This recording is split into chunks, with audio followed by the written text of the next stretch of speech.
அப்பனே முருகா, வேலெடுத்து விளையாடும் வினை தீர்க்கும் வேலாயுதா, கடற்கரையாண்டி அறுபடை வீடு கொண்ட திருமுருகா ஆறு முகத்தோனே, இப்படி நிறைய அடைமொழியெல்லாம் சொல்லி உன்னை புகழ்ந்து போற்றி வணங்க வேண்டும் என்றுதான் ஆசைப்படுகிறேன். அப்படித்தான் வணங்குகிறேன். ஆனால் முருகா, காலமும் சூழ்நிலையும் ஒவ்வொரு நாளும் நிலைமை விபரீதமாகிக் கொண்டே இருக்கிறது. முருகா, நீ கொஞ்சம் விரைந்து செயல்படவில்லை என்றால் உன்னுடைய பாசமிகு பக்தனை கஷ்டத்திலிருந்து மீட்க முடியாமல் போன பாவத்திற்கு நீ ஆளாக நேரிடும். தயவு செய்து கொஞ்சம் இங்க வா. தெய்வ யானை பேச்சையும் வள்ளி பேச்சையும் பிறகு கேட்கலாம். நேரம் தவறிவிட்டது. தொந்தரவுக்கு மன்னிக்கவும். முருகா, நேற்று வீடியோவில் உங்கள் அண்ணனை சந்திச்சுட்டு வந்த விவரத்தை பற்றி நேற்றைய வீடியோவில் நான் பகிர்ந்துக்கிட்டேன். அப்போ உங்கள் அண்ணனை சந்தித்தது சரி, அதை விட்டுரு. அதை நேற்றைய நான் சொல்லி முடிச்சிட்டேன். திருப்பி முதல்ல இருந்தே ஆரம்பித்தா உனக்கு டென்ஷன் ஆயிரும். கால நேரம் குறைவு. குறைந்த நேரத்தில் என்னுடைய நிறைவான வேண்டுகோளை வச்சிருந்தேன். முருகா, ஒரு பிரச்சனையை என்ன சொல்ல, எனக்கு வீடியோவை ஆன் பண்ணின உடனேயே உங்ககிட்ட நிறைய விஷயங்கள் பேசணும்னு நினைக்கிறேன். நிறைய வரங்கள் கேட்கணும்னு ஆசைப்படுறேன் முருகா. ஆனால் பாரு, கேமராவை ஆன் பண்ணின உடனே பேச்சே வரமாட்டேன்.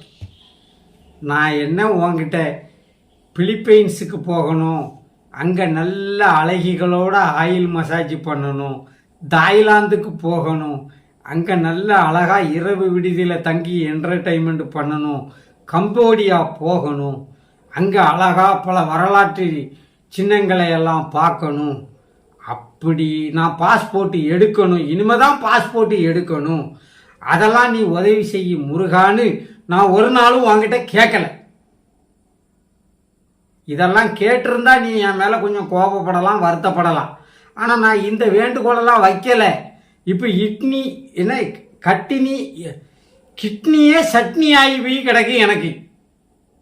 இப்போ என் நிலைமை கிட்னி சட்னி ஆகி போய் கிடக்கு. இதை சரி பண்ணதுக்கு தான் நான் வந்திருக்கேன். அதுக்கே ஏகப்பட்ட தடங்கள். நான் என்னமோ உங்ககிட்ட தாய்லாந்து போகணும், பிலிப்பைன்ஸ் போகணும், கம்போடியா போகணும் அப்படின்னு நான் வேண்டுகோள் வைக்கல.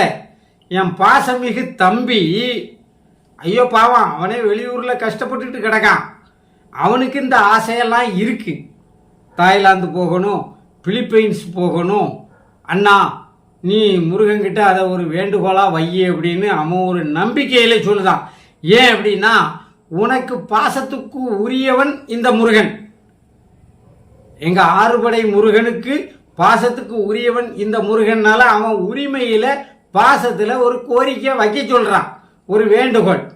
இப்ப ஏன் பிரச்சனை ஏகப்பட்டது இருக்கு. ஏகப்பட்ட பிரச்சனை இருக்கு. உன்கிட்ட கோரிக்கை வைக்கிறதுக்கு எனக்கு ஏகப்பட்ட பிரச்சனை தலைக்கு மேல வெள்ளம் போய் கிடக்கு. ஆனா நான் அதையெல்லாம் பெருசுப்படுத்தாம, சரி அந்த சகோதரன் ஒரு வேண்டுகோள் வச்சிருக்கான், அதை உங்ககிட்ட சொல்லி அதுக்கு ஒரு வரம் கொடுப்பா. சரி, அவன் ஒத்தையில போக முடியாது, தனியா போக முடியாது. ஒரு கை ஓசை எழுப்புமா, இணைந்து தட்டினா தானே ஓசை இருக்கும். அதனால அவன் அண்ணனையும் சேர்த்து கம்பெனிக்கு கூட்டிட்டு போகலாம்னு அவன் ஒரு உயர்ந்த உள்ளத்துல ஒரு வேண்டுகோள் வைக்கான். உனக்கு வைத்தறிச்சல் பிடிச்சவன் நீ அந்த வரத்தை தரமாட்டேன்னு நம்புறேன். இருந்தாலும் உனக்கு கொஞ்சம் மனசு இறங்கும். ஏன்னா நான் போறது பிலிப்பைன்ஸுக்கு. ஏன்னா பிலிப்பைன்ஸ் சொன்ன உடனே முருகா, உன் முகத்தில் ஒரு நல்ல புன் சிரிப்பு வருது. என் பேச்சை நீ கொஞ்சம் கேட்பேன்னு நம்பிக்கையிலே சொல்லுதேன். அங்கே போய் வேற எந்த தப்பு தண்டாவும் பண்ணதுக்கு நாங்கள் போகலை. அதுக்கு நாங்கள் ஆளும் கிடையாது. நீ நினைக்கிற ஆளு நாங்கள் கிடையாது. ரொம்ப சோதனை பண்ணிடாத. அந்த வேண்டுகோளை நிறைவேற்று. அப்புறம் அந்த பிலிப்பைன்ஸு கோரிக்கையை வைக்கணும், அந்த வேண்டுகோளை வைக்கணும். விநாயகன்கிட்ட நேற்று போயிட்டு வந்த கோரிக்கை ஒன்றும் நிறைவேறலைன்னு நான் நேற்றே சொல்லிட்டேன். இன்னும் என் பர்சனல் மேட்டர் நிறைய இருக்கு முருகா. அதெல்லாம் நான் சொல்ல வேண்டிய சூழ்நிலை இருக்கு. ஆனாலும் இடையில ஒரு சகோதரன் வேண்டுகோள் வச்சாமனா அதையும் நிறைவேற்றி கொடுக்கணும்ல. எப்பா நீ நல்லவன்னு உலகம் பூரா நான் சொல்லிக்கிட்டு இருக்கேன். உன்னால ஆக்கும் வர்றோம் அழிக்கு வர்றோம் அனைத்தையும் கொடுக்குமா எங்க அப்பன் முருகன் செந்தூர் வேலவன் அப்படின்னு நான் எல்லாத்துக்கிட்டையும் சொல்லிக்கிட்டு இருக்கேன். அப்போ அவங்க சொல்லுவாங்க, அப்போ முருகர்கிட்ட சொல்லி இதுக்கு கொஞ்சம் பர்மிஷன் வாங்கி கொடுக்க சொல்லுங்க அப்படின்னு சொல்லுவாங்க. அப்படி வந்த வேண்டுகோள் தான்ப்பா. நான் என் மனசார நான் அப்படிலாம் எங்கேயுமே போகணும்னு நினைக்கல முருகா. எதுவும் தப்பு கணக்கு போட்டு என் வாழ்க்கையில் விளையாடிடாத. ஏன்னா உங்கள் குடும்பத்துக்கிட்டலாம் கொஞ்சம் பார்த்து சூதானமாக தான் பழக வேண்டியது இருக்குது. கொஞ்சம் நான் சிரித்தாலே உங்களுக்கு பிடிக்க மாட்டேங்க. அடுத்தால ஆப்பு வசமாக சொருவிருதியும். நான் கொஞ்சம் சந்தோஷமாக இருந்தாலே உங்களுக்கு பிடிக்க மாட்டேங்க. நீங்கள் கொடுத்த வரத்தின் மூலமாகத்தான் நான் சந்தோஷமாக இருக்கேங்கிறதே நீங்கள் மறந்துடுதே சில நேரத்தில். எப்போ நான் சந்தோஷமாக இருக்கணும்னு நீங்கள் வரத்தை கொடுக்கீங்க, ஆனால் நான் சந்தோஷமாக இருக்கும்போது உங்களுக்கு பொறுக்கலை. இவன் ஏன் இவ்வளோ சந்தோஷமாக இருக்காமனு வரத்தை பிடிங்கிறது. அதான் நான் போன வீடியோலே சொல்லியிருந்தேன், நல்ல ஃபுல் கவர் என்ன நல்ல ஓல்டேஜான பவர் கரண்டை கொடுத்துட்டு அடுத்தால பீஸை உருவின கதை, அந்த கதையெல்லாம் நீங்கள் தான் பண்ணிக்கிட்டு இருக்கீங்க. இப்போ அந்த தம்பி உங்களை நம்பி தான் நான் வாக்கு கொடுத்துருக்கேன். அந்த தம்பியும் நானும் பாஸ்போர்ட்டுக்கு அப்ளை பண்ணலை. பாஸ்போர்ட்டுக்கு அப்ளை பண்ணணும். அந்த பாஸ்போர்ட் எனக்கு எந்த தடங்களும் இல்லாமல் வரணும். ஏற்கனவே 2-3 தடவை பாஸ்போர்ட் ரிஜெக்ட் ஆகிட்டு, இந்த தடவை எந்த பிரச்சனையும் இல்லாமல் எனக்கு பாஸ்போர்ட் கிடைக்கும்னு நம்புகிறேன். உன்னுடைய தயவினால் நாங்கள் பாஸ்போர்ட் வாங்கி, ஏன்னா எனக்கு பாஸ்போர்ட் வேணும்ல. அவனை நீ தாய்லாந்துக்கு போகிறதுக்கு முருகர் சகல சௌபாக்கியங்களையும் உனக்கு ஏற்படுத்துவார்னு நான் ஆசீர்வாதம் கொடுத்துட்டோம்னா அவன் போயிடுவான் என்னை விட்டுட்டு. அதனால் நீ எனக்கும் பாஸ்போர்ட் தந்தால் தான் அவன் என்னையும் கூட்டிகிட்டு போவான். அதுக்கு அருள் புரிய வேண்டும். அந்த சகோதரனுடைய ஆசை நிறைவேற வேண்டும். அந்த சகோதரனுக்கு வெளிநாட்டில் உள்ள வேலைகள் பணிச்சுமைகள் எல்லாம் நீங்க வேண்டும். வெளிநாட்டில் அவனுடைய வேலை மிக இலகுவாக இருக்க வேண்டும். அப்புறம் இன்னொரு விஷயம், என் தம்பி என்கிட்ட நல்லா பேசிக்கிட்டு இருக்காப்புல.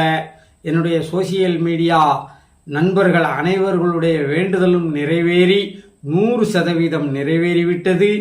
என் தம்பிக்கு இன்னும் சின்ன சின்ன பிரச்சனைகள் இருக்கிறது. அது இந்தியா வந்ததும் என்னுடைய நேரடி பராமரிப்பில் சரி பண்ணிக்கிடலாம்.